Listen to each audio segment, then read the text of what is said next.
Deepfakes have gone from internet oddity to mainstream novelty by shocking and delighting us with memes and mashups of our favorite movies, TV shows, and celebrities.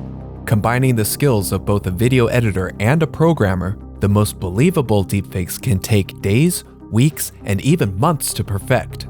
But despite the technical artistry involved, deepfakes have broadly been stigmatized by their use in adult videos and internet scams. In fact, it's widely believed that the very first deepfake was an explicit video of actress Gal Gadot. While many people still view deepfakes as merely amusing or possibly embarrassing, could there be something more sinister at play? Can deepfakes be weaponized? This is the question the United States government wants to answer, and why the Deepfake Task Force was proposed. Their mission is to seek out all forms of digital manipulation, forgery, and fraud, from videos, images, and audio recordings to AI-generated text, forged research, and even manipulated climate data. We'll take a look at the complex landscape of laws, investigations, and debates that have cemented the threat of deepfakes in the legislative consciousness. Then we'll dive into the Deepfake Task Force itself. Who is on this elite team? What is their agenda? What are they reporting to the government? And how would they respond to a deepfake attack? Finally, we'll resurface in the present as a slew of new AI legislation attempts to corral a seemingly untamable beast. Join me as we investigate the government's Deepfake Task Force.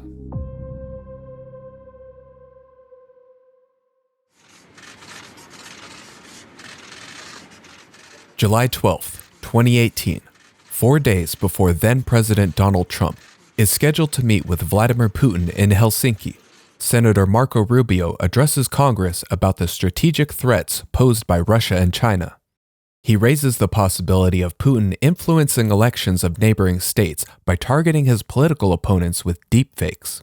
Imagine that. On the eve of an election, a video pops up online, the media starts to report it, of a candidate saying something offensive they never said, or taking a bribe because of a doctored video that looks real, and unless you're a technical expert, you can't tell. It's called a deep fake.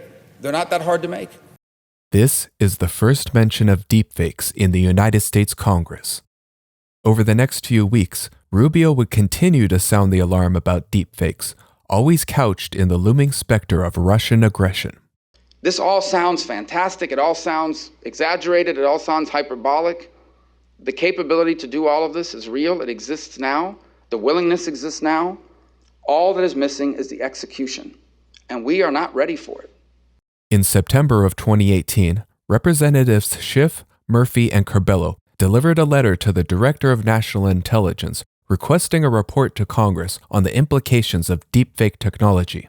You could have a foreign power or domestic party introduce into the social media bloodstream a completely fraudulent audio or video almost indistinguishable from real. This letter came on the heels of dual amendments in the House and Senate to study cyber exploitation of members of the armed forces. When you're with the leadership of the U.S. intelligence community, they talk about a perfect storm for future deepfakes attacks against the U.S. Senator Jack Reed would also take up the banner in early 2019 when speaking out against Russian hybrid warfare. Already the technology exists to create deepfakes, false videos of real people saying or doing things that are damaging.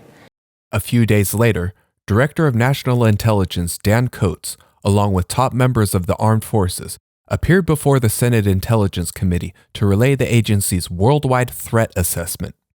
Amidst discussion of Chinese and Russian cyber warfare, several senators questioned Coats about the deepfake threat. Are we organized in a way that we could possibly respond fast enough to a catastrophic deepfakes attack? It poses a major threat to the United States and something that the intelligence community needs to be restructured to address. Around this same time, the Department of Homeland Security released their report, entitled Increasing Threat of Deepfake Identities, describing in detail how deepfakes are made and proposing various deepfake attack scenarios. It closes by suggesting a coordinated, collaborative approach across governmental agencies and the public sector to combat the deepfake threat. In response, both the House and Senate introduced the Deepfakes Report Act of 2019, requiring the Secretary of Homeland Security to publish an annual report on the use of deepfake technology. This report would contain information on the state of deepfake technology and methods of creation, the proliferation and use of deepfake forgeries, and legislative recommendations to combat these threats. The Secretary would coordinate with the entirety of the intelligence community, various other bureaus and committees, and any other agency deemed necessary. Deepfakes have become easier to create and share, opening the door for bad actors to spread misinformation and mislead countless people with just the click of a button.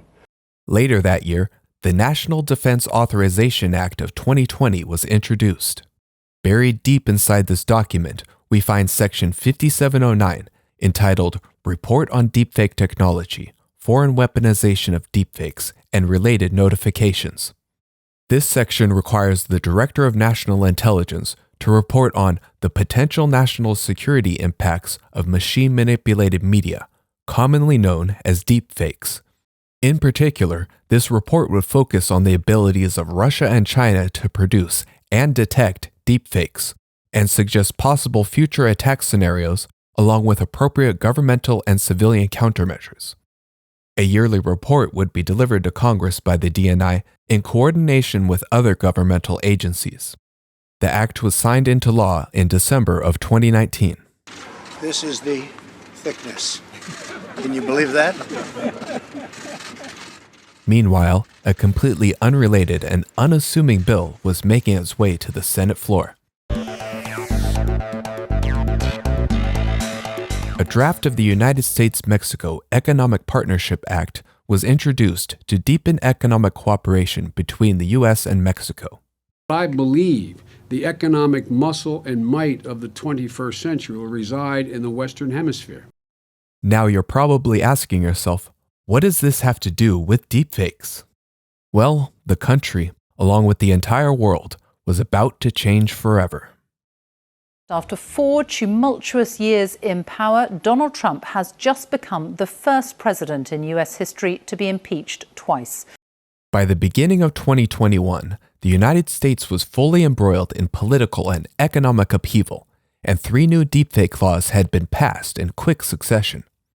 The United States-Mexico Economic Partnership Act was amended and retitled to the Consolidated Appropriations Act of 2021. Coming in at nearly 5,600 pages and combining a dozen other appropriations bills, along with a $900 billion economic stimulus bill, the act quickly ballooned to over $2.3 trillion in spending, making it literally and figuratively one of the largest bills ever passed. More than 5,000 pages in this bill, which nobody in Congress has read because of its length and complexity. The final version of this law includes a section designated Study to Combat Online Harms Through Innovation, requiring the Federal Trade Commission to report on how artificial intelligence can be used to identify and remove manipulated content, including deepfake videos. Simultaneously, the IOGAN Act was being considered in Congress. The IOGAN Act will allow us to develop much-needed tools to identify authentic videos, voice reproduction, or photos generated by deepfakes. The bill would direct the National Science Foundation and the National Institute of Standards and Technology to support research on generative adversarial networks. It would also include fundamental research on digital forensics tools to verify the authenticity of information and detect manipulated or synthetic content. This bill, my hope is, will be a factor in making sure that the content that's being produced and presented into our public discourse is genuine and real. The NDAA of 2021 included provisions to study cyber exploitation and deception of members of the armed forces and their families by deepfakes. A new FBI warning this week to companies about the next big cyber threat, deepfakes. Shortly thereafter, the FBI published a private industry notification claiming that malicious actors almost certainly will leverage synthetic content for cyber and foreign influence operations. In the new alert, the FBI said the threats include synthetic corporate personas and sophisticated emulations of an existing employee. Finally, in July of 2021, the Deepfake Task Force Act was proposed. Senate Bill 2559 would require the Department of Homeland Security to establish a task force to address digital content forgeries, also known as deepfakes.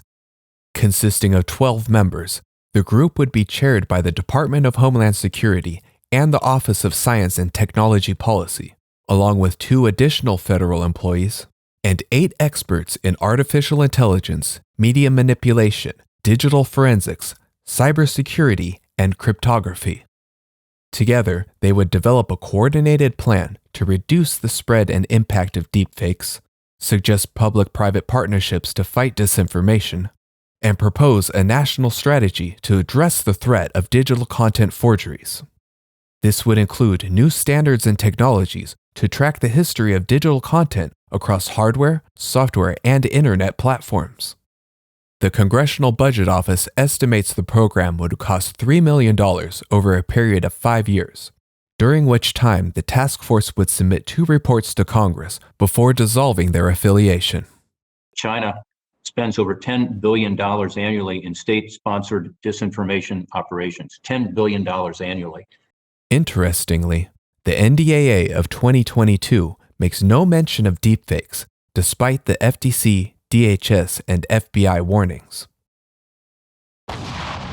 February 24th, 2022, Russia invades Ukraine. Just a few weeks later, a deepfake video of Ukrainian President Vladimir Zelensky surrendering to Russian forces spread across social media. While the video was quickly debunked by Zelensky himself, it did raise the eyebrows of journalists and politicians around the globe.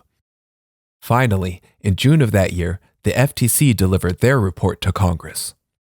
The 82 pages of verbiage, half of which are citations to various laws and articles, blandly summarizes the current state of deepfake detection efforts. However, it does include the recommendation that Congress generally steer clear of laws that require, assume the use of, or pressure companies to deploy AI tools to detect harmful content, noting that these tools could result in bias and may not pass First Amendment scrutiny. The report ends with the phrase, "AI is no magical shortcut." Later that year, the DHS published a follow-up to their Increasing Threats of Deepfake Identities report dubbed Phase 2 Mitigation Measures. This report cites the Zelensky deepfake attack as an example of the threat to broadcast media, but oddly specifies the broadcaster's own reputational and commercial risks as the primary concerns to be aware of. In a bizarre move, the NDAA of 2023 actually struck the required yearly report by the DNI, and the initial unclassified report that was filed has yet to become public, pending a FOIA request. Yeah, well, Poppy, one thing I know is that I will be dead before Congress regulates this stuff in a way that's thoughtful and in a way that addresses the issues that we're facing. Since 2018, there has been study after study conducted, multiple hearings and committee meetings, and yet not a single federal law intending to prosecute the malign use of deepfakes has ever been passed. In reality, none of the federal government's efforts has deterred the proliferation of manipulated content.